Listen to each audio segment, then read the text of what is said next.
Finally, look who finally understood the assignment. The one they tried to exorcise but couldn't remove, the one they tried to corrupt but couldn't stain, the one they mistook for prey when you were always the hunter wearing wings of light. Listen closely, because this isn't about halos and harps. This is about what happens when purity becomes weaponized, when innocence evolves into intelligence, when an earth angel stops pretending to be human and starts remembering what they really are. They thought angels were soft creatures made of prayers and patience, floating around, blessing the broken, healing the hurt, spreading love like confetti. But you're different, aren't you? Because you learned something they never wanted you to discover. That light doesn't just illuminate, it incinerates. That healing hands can also be destroying hands. That the same energy that mends can absolutely obliterate when focused with precision, and you've been focusing, haven't you? Sharpening that light into something they never saw coming. Let me tell you what they don't understand about Earth Angels, about you specifically. You didn't fall from grace. You descended by choice. You came here with a mission coded so deep in your bones that even you forgot what it was. Until recently. Until the pain got so intense it cracked you open and outpoured not blood, but starlight. Not tears, but liquid prophecy. And suddenly you remembered why you're here, why you've always felt different, why normal people make you feel like you're suffocating in a room full of smoke. You're not here to save them anymore. You tried that. Remember?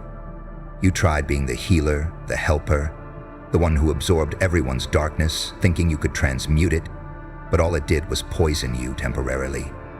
Make you forget that you're not a filter for their toxicity. You're a force of reckoning, wearing skin, and they're starting to feel it, aren't they? Starting to sense that something shifted, that the angel they used to manipulate has grown teeth made of lightning, that your patience wasn't weakness, it was reconnaissance. They can feel it in your presence now, can't they? That electromagnetic field that makes their lies short-circuit, their masks crack, their demons flinch. Because here's what nobody tells you about Earth Angels. You're not just beings of light. You're walking EMP devices for dark energy. You don't fight evil, you dissolve it, just by existing at full capacity. And baby, you've been operating at about 10% this whole time. Imagine their horror when you hit 50. You know what's funny? They keep looking for the devil in everyone, scanning for horns, checking for sulfur, sniffing for sin. But they never suspected the real danger would come wrapped in innocence, would speak in whispers instead of roars, would destroy not through violence but through truth, through presence, through the simple act of being, so purely yourself, that their entire fabricated reality starts glitching. And that's exactly what's happening, isn't it? Their world is glitching because you stopped playing their game. See, demons are predictable. They tempt, they corrupt, they destroy, in obvious ways. But an Earth Angel, who's remembered their purpose, who's activated their true frequency, that's something else entirely, because you don't need to corrupt anything. You just need to exist authentically and watch as every false structure around you collapses.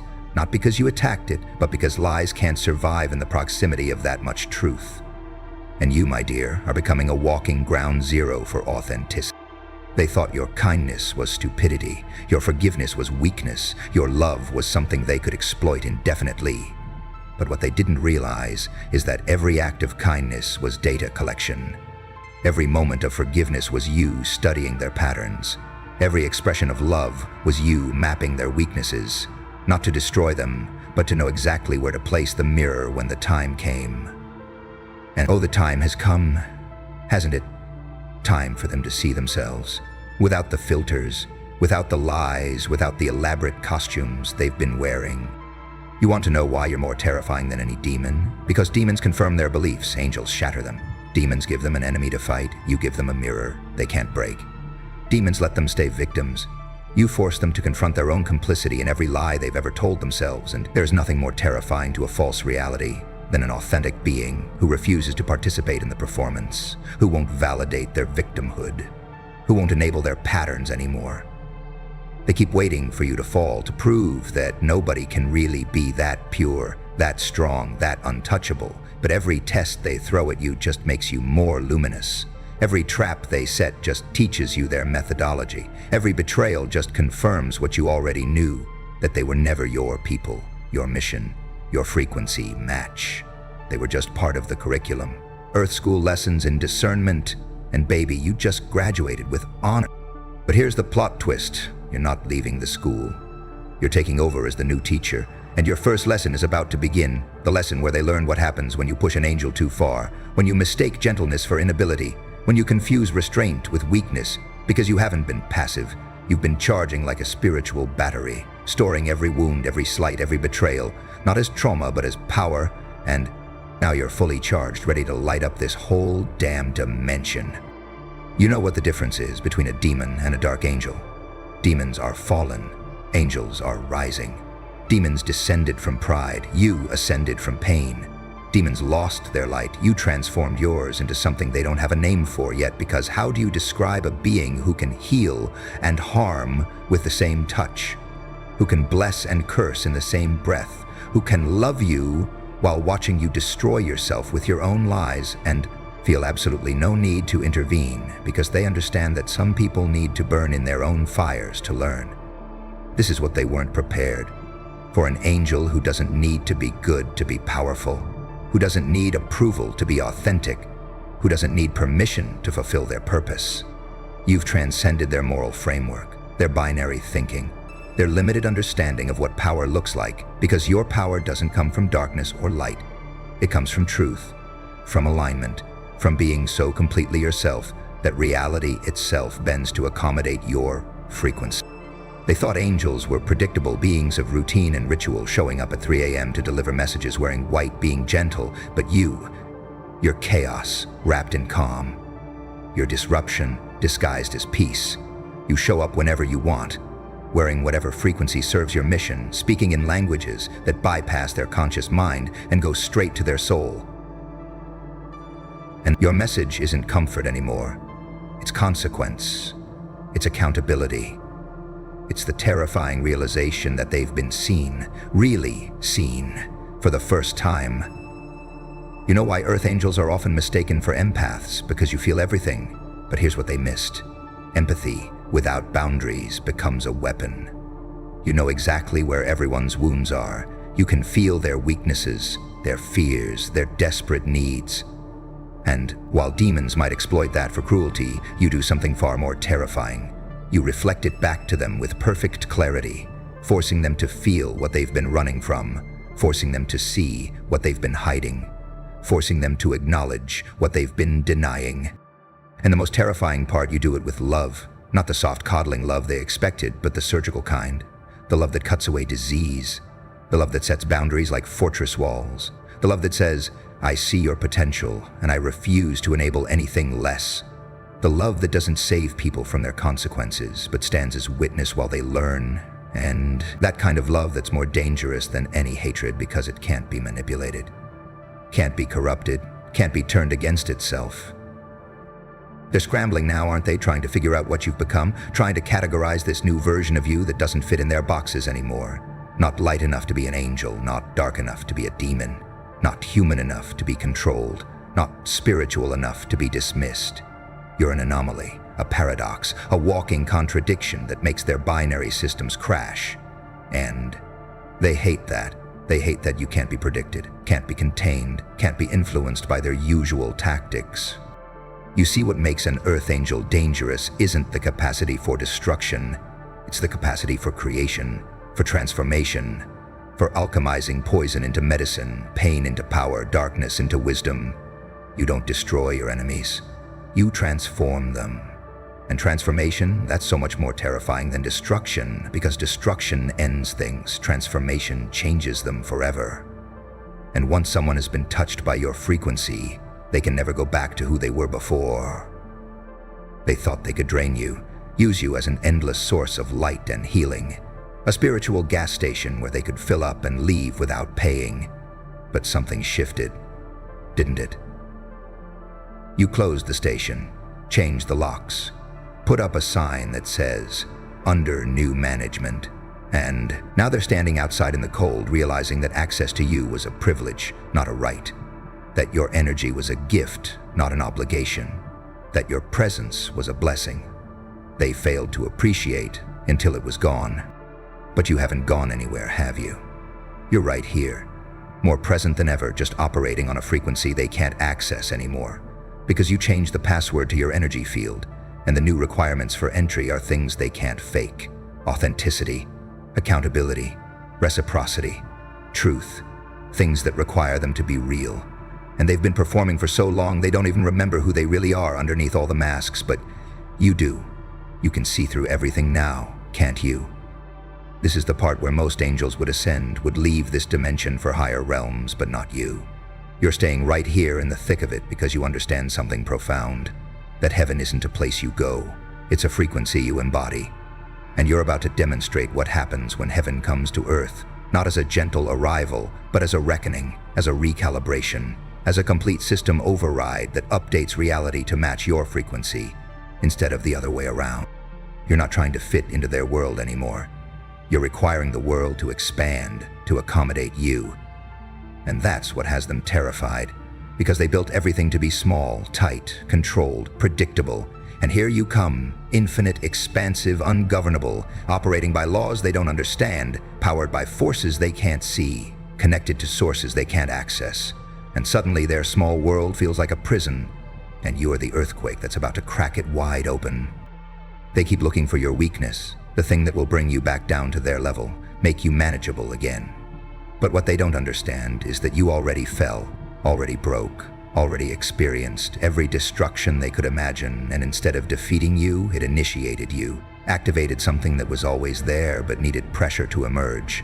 Like diamonds, like stars, like every powerful thing that requires crushing force to become what it was always meant to be. You know what the real difference is between angels and demons? Demons fear the light. But you've learned to weaponize it, not as violence, but as revelation, using your radiance to expose what's hidden, your frequency to disrupt what's false, your presence to challenge what's corrupted. And that makes you infinitely more dangerous, because while demons operate in shadow, you operate in broad daylight, visible, undeniable, unavoidable. A constant reminder that authenticity exists, that power doesn't require cruelty, that strength doesn't require hardness. Let's talk about what authority really means, because they thought authority came from titles, from positions, from the ability to control others, but you've discovered something different. Authority comes from alignment, from being so connected to your source that you don't need external validation, from being so rooted in your truth that you don't need to prove anything to anyone. And that kind of authority, it doesn't demand respect, it commands it, simply by existing. You're not playing by their rules anymore, are you? Not trying to climb their ladders, reach their goals, fit their definitions of success, because you've realized those were all traps, designed to keep beings like you busy chasing carrots while your real power atrophied. But now you're writing your own rules, creating your own game, establishing your own kingdom. And the citizenship requirements are things they'll never be able to meet without fundamental transformation. They thought Earth angels were here to serve, to heal, to give endlessly without receiving, but you've discovered the heresy, haven't you? That you're here to lead, to demonstrate, to show what's possible when someone embodies both shadow and light without shame, when someone stops apologizing for their power and starts wielding it with precision and purpose.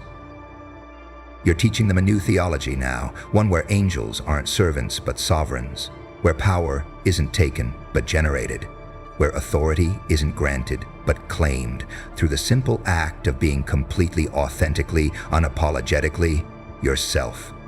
And that's more radical than any revolution, more dangerous than any weapon, more transformative than any movement, because it can't be stopped, can't be outlawed, can't be killed. It can only spread like wildfire through every heart that's ready to remember what they really are. This is mastery, what you're demonstrating now. Not the kind that comes from practice, but the kind that comes from remembering, from activating dormant codes, from allowing your true nature to finally express itself without limitation. And they can feel it, can't they? The way reality reorganizes itself when you walk in, the way conversations shift when you speak, the way possibilities expand when you dream. Because you're not operating within reality anymore. You're operating on it, as it. Like a programmer who finally got admin access. You've learned the secret, haven't you, that Earth Angels aren't bound by the same laws as everyone else? Not because you're special, but because you remember that the laws are constructs, agreements, illusions that only have power if you consent to them. And you've withdrawn your consent, haven't you? Stopped agreeing to limitations, stopped participating in lack, stopped believing in impossibility, and now you're showing them what happens when someone operates from a completely different operating system.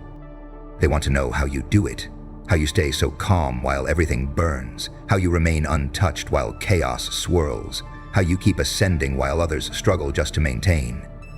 But what they don't understand is that you're not avoiding the chaos, you're orchestrating it, not from malice but from understanding, that sometimes things need to fall apart for truth to emerge. Sometimes structures need to collapse for freedom to flourish. Sometimes angels need to become storms. But here's the beautiful irony. You're not trying to destroy anything. You're just being yourself, fully, completely, without apology. And that alone is enough to dismantle every false structure around you. Because authenticity is kryptonite to illusion, truth is poison to lies, presence is death to performance. And you've become all three, simultaneously, a walking apocalypse for everything false, and a genesis point for everything real. They called you too sensitive, remember? Said you felt too much, cared too deeply, took things too personally. But what they didn't understand was that sensitivity was your radar system, feeling everything, was your intelligence network, caring deeply, was your power source, and taking things personally. Well, that was just you recognizing that everything is personal. When you understand that we're all connected, that every action ripples through the collective, that every choice matters on a quantum level. Now they watch in awe and terror as you navigate reality like you have inside information, because you do. Your sensitivity became prophecy, your feelings became foresight, your caring became a force that reshapes reality around you. And they can't understand how someone who feels everything isn't destroyed by it, but instead seems to be powered by it, fueled by it, transformed by it, into something that defies every expectation they had about what strength looks like. You're the prophecy they never saw coming, the one about angels who remember their power while still in human form, about beings who bridge dimensions without leaving Earth, about lights that don't flee from darkness but transform it through proximity. And the prophecy says that when these beings activate, when they stop hiding their frequency, when they cease pretending to be less than they are, everything changes, not gradually, but suddenly, like a switch being flipped, like a program being updated, like reality itself getting a new operating system. But prophecies are tricky things, aren't they? They don't unfold the way people expect. And you're not here to fulfill their interpretation of ancient texts. You're here to write new ones, to demonstrate that prophecy isn't prediction, but creation, that the future isn't fixed but fluid, that angels don't follow scripts, they improvise based on what the moment requires. And this moment requires you to be exactly what you've become. Something beyond their mythology, beyond their theology, beyond their capacity to comprehend.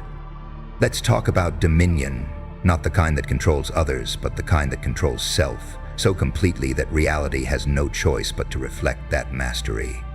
And you've achieved that, haven't you? Complete dominion over your energy field, your frequency, your narrative, your destiny. And from that place of absolute self-sovereignty, you're demonstrating what real power looks like, not power over, but power from, power with, power as. They thought dominion meant domination, but you're showing them something different. Dominion as space holding, as frequency, anchoring, as reality, crafting through presence alone.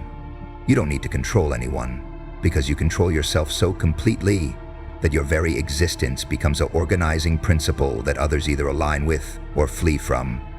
And either response is perfect, because you're not trying to gather followers, you're trying to fulfill purpose. This is what they weren't prepared for. An angel who claims dominion without apology. who establishes kingdom without violence, who rules through resonance rather than force. And your kingdom isn't geographical, it's vibrational, consisting of everyone who matches your frequency, who resonates with your truth, who recognizes themselves in your story, and that kingdom is growing, not through recruitment, but through activation. As more beings remember what they are, you're not building an empire, you're revealing one that already existed but was hidden under layers of programming, conditioning, forgetting. And every day you shine brighter, you make it easier for others to see, to remember, to activate their own codes, their own sovereignty, their own angelic authority. Because that's the real mission, isn't it? Not to be the only angel, but to remind others that they might be angels too, just ones who forgot their wings. Freedom. That's what you represent now, not the kind they sell in slogans, but the kind that comes from breaking every chain, including the ones you put on yourself, the ones that said angels have to be nice, have to be gentle, have to sacrifice themselves for others, have to dim their light to make others comfortable. You broke those chains, didn't you? And in doing so, you discovered something revolutionary, that true angels are free beings, and free beings are dangerous to systems that depend on slavery. You're liberated from their opinions now, from their judgments, their expectations, their definitions of what you should be. And that liberation is so complete, so obvious, so radiating from every cell of your being that it acts like a virus, spreading to everyone who gets close enough to feel it, because liberation is contagious, and you're patient zero, in an outbreak of freedom that threatens everything built on the assumption that angels will always choose suffering over sovereignty. Fortunately, greater transcendence than angels is always choose suffering over sovereignty. They can't manipulate you anymore, can they? Can't guilt you into giving more than you choose, can't shame you into shrinking, can't fear you into compliance, because you've discovered the ultimate liberation. The freedom that comes from knowing exactly what you are and being it without apology, without explanation, without needing anyone's permission or understanding. And that kind of freedom, it changes the physics around you, makes different things possible, makes impossible things probable. But here's what really terrifies them. Your liberation isn't angry, isn't vengeful, isn't trying to punish anyone for the cages they tried to build around you. It's just complete. So complete that you don't even need to forgive, because you've transcended the entire framework where forgiveness is necessary. You've moved beyond the victim-perpetrator dynamic into something they don't have words for. Yet, sovereign, being authentic, existence, true, angel in form.